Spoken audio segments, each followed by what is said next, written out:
I thought it may be worthwhile to look at how temperatures are actually measured. It is very simple. They measure them at night at the lowest temperature, which normally occurs before dawn. So there we have it, the lowest temperature at night. Then they take the highest temperature in the day, and in this case, declare the average of the 5 degrees at night and the 15 degrees in the day. You simply add the two temperatures together, in this case it would come to 20, and divide by 2. As 10 degrees. So the average temperature in that spot on Earth for that day is 10 degrees. It's as simple as that. How can that go wrong? Well, it all comes down to location, location, and location. Just where you put that temperature measurement, where you put that temperature station really matters. I mean, for example, with the recent 40.2 degrees record temperature in the UK, you wouldn't put it alongside one of the runways in Heathrow Airport, would you? But that's exactly what they've done. They've taken the record temperature from this station at Heathrow, with all the jets not just taking off and landing, but also taxiing and turning so the jets go right onto it. It is unbelievable. This climate station is right in the middle of the urban heat island effect. It's in the middle basically of a city, and the whole area is subject to a much higher temperature than the surroundings. London itself is claimed to be 10 degrees warmer than the outside countryside areas. And besides the aircraft, there are of course all the vehicles buzzing around the airport all the time.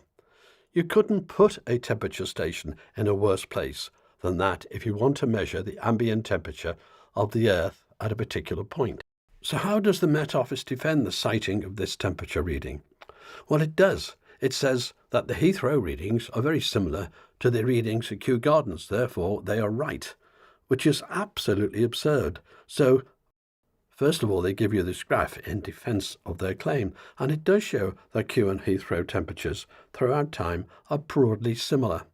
Not surprising, really, because if you look at Kew, they're both inside the urban heat island effect of London. Kew is surrounded by buildings, and the temperatures there are still within the heat island effect of London, as is Heathrow, whilst Heathrow, of course, has the extra effect of the jets and the very high traffic close to the temperature gauge. Frankly, no rational person would choose to have a temperature station at Heathrow, or Kew Gardens for that matter, within the urban heat island effect in order to try to measure the atmospheric temperature.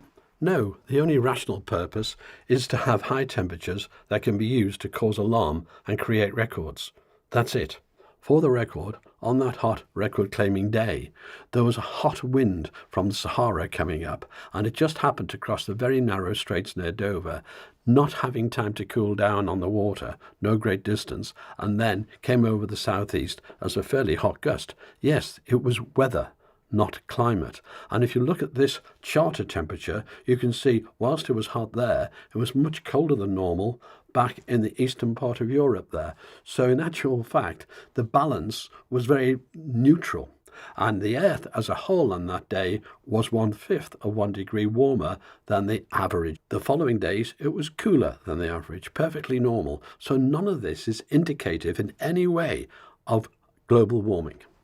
Using terrestrial temperature stations, it is worth noting that because we know the average temperature used in climate models is based on the maximum in the day and the coldest at night, the average of those two, because we know that, increasing the nighttime temperature significantly will alter the average. And of course, this is what happens. With the urban heat island effect and other factors, such as wrong positioning of temperature gauges, you get the heat being absorbed in the day by the buildings, the tarmac, etc. around these temperature stations and being released at night as infrared, and that heat distorts more the nighttime temperature than it does the daytime temperature. Yes, it distorts both, but the nighttime temperature is affected more. And so by increasing the nighttime temperature, you increase the average temperature and get a rise in temperatures. The Environmental Protection Agency, USA, quote, "The term heat island describes built-up areas that are hotter than nearby rural areas. The annual mean air temperature of a city with 1 million people or more can be 1 to 3 degrees centigrade warmer than its surroundings. In the evening, however, the difference can be as high as 12 degrees centigrade, and it is this nighttime difference that lifts the average temperature reading for that place at that time. You simply cannot use temperature gauges in heat island areas for any sort of climate change purposes. So what does the Royal Meteorological Society have to say on urban heat islands? Quote, the real but local effect of urban areas are accounted for in the land temperature datasets used both by excluding as many of the affected sites as possible from the global temperature data and by increasing the error range. In other words, you are meant to exclude them as much as you can. And if you don't exclude them, they have to do all sorts of fiddled adjustments, which frankly, on another video, have shown to be wrong. So urban heat island temperature readings are really to be dealt with by suspicion, according to the Royal Meteorological Society. But what about the Met Office itself? Well, the Met Office, the one who defends the Heathrow Climate Station, says urbanisation results in significant modification of local climates, the most apparent expression of this being the urban heat island. So everyone agrees, it seems, that urban heat islands affect the temperature, and logic says they must. And by the way, if you want a more detailed look into this paper here, which you can Google, will tell you all about it. One of the conclusions of that report was this. The field experiment demonstrated that the impact of an encroaching artificial heating source on nearby air temperature measurements was much larger at night than during the day, and this factor is critical because, as I will soon show you, it leads to some very interesting conclusions. Now, in America, surveys have been done of the temperature stations. They have the best temperature records with the most stations in the world. And there, it has been found that 96% of the stations were faulty. They were wrongly located. This weather station is located so that this bank of air conditioners blow hot air over it. This was reported to NOAA, who organised them, but they took no action.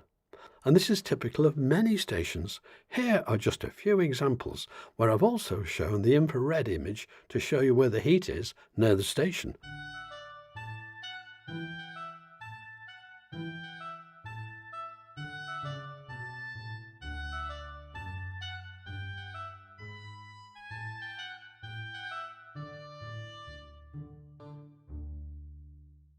This station at a university used to be way out in the fields. But as the university grew over time, it ended up in the car park.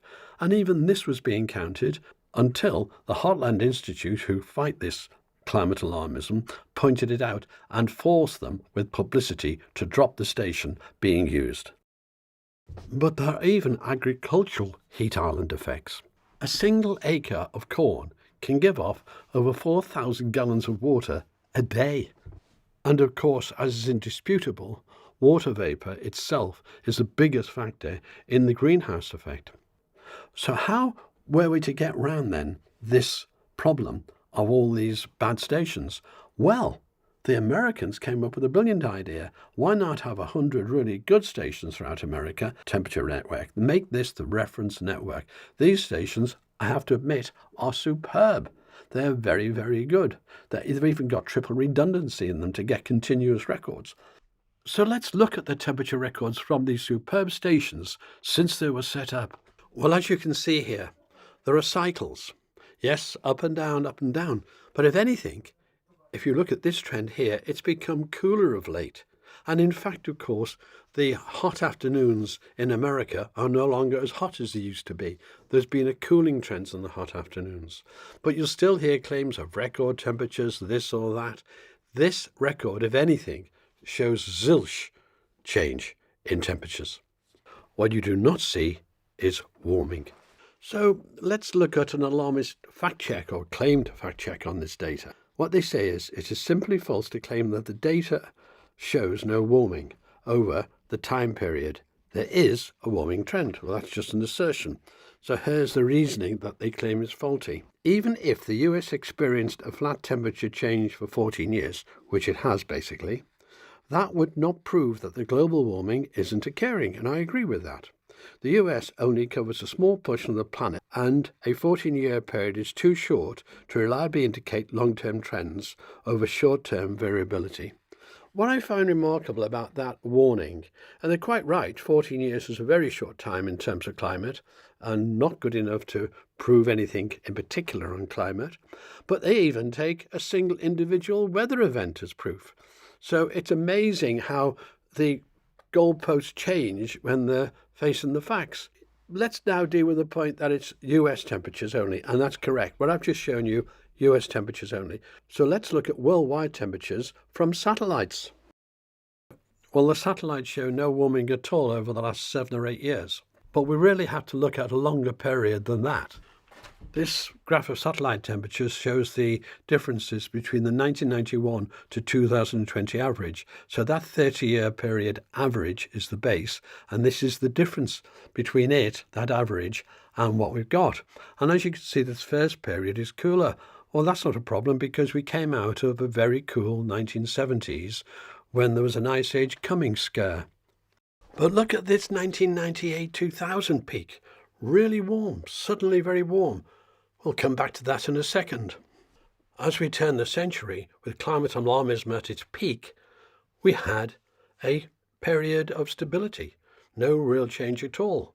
It was known as the pause. And then, of course, as per the previous graph here, this section is when it steadied out again for the last 7 or 8 years. There are, of course, many reasons why natural climate change happens, and it happens on a massive scale with ice ages and so on. But even in moderate climate periods like this, there are many influences. And besides many other factors, there's the El Nino and La Nina effect from the Pacific Ocean. The El Nino effect is when it's warm, and the La Nina effect is when it's cold. So let's now take a quick look again at that 1998-2000 temperature peak. And there it is. Just look at the size of the El Nino effect at that time, almost certainly causing the warming. So there are many effects, including the sun like this, that have an effect. But generally speaking, if you just look at the cold periods, the blue part on this graph, and the red warm periods from the ocean, you will see the effect on world temperatures. There's certainly a direct relationship, but it is only one of many other factors affecting the overall outcome of the Earth's temperature. It is worth noting that there has been a 0.28 degrees centigrade warming since 1979. No argument about that. The satellite record shows that clearly. But the 70s were a very cool period, and they've taken it from a low base. If you extend back in time, you will find that the record that everyone accepted up to 1998 and the hockey stick scare showed that the 1930s were warmer than it is today, as was the medieval warm period and the Roman warm period. So even 1979 to 2022 is a very short period in terms of climate change. You are simply seeing a part of a cycle. Now, looking at the El Nino and La Nina effects over a longer term, here we have what was the 1970s Ice Age coming scare, a cool period. That was followed by the global warming scare here. Then, of course, we had to change it to climate change because now we steadied out after that and had the pause. So you could almost correlate the name of the scares, what they title them, with the ocean effects of El Nino and La Nina. But the IPCC are not even charged with looking at natural causes of climate change. They basically assume everything is due to man. You really cannot get funding for research into the natural climate change when it's so easy to get massive amounts of funding for anything that's a scare tactic. In any event, to end this video now, I'm going to leave you with our ex-Prime Minister's marvellous cure of how to get around the current cost of living crisis caused by the energy crisis, which has been totally 100% caused by government policies on energy for the last 20 and 30 years. You have to look ahead and you have to beware of the false economy. If you have an old kettle that takes ages to boil, it may cost you £20 to replace it. But if you get a new one, you'll save £10 a year for every year on your £10 a year every year on your electricity bill.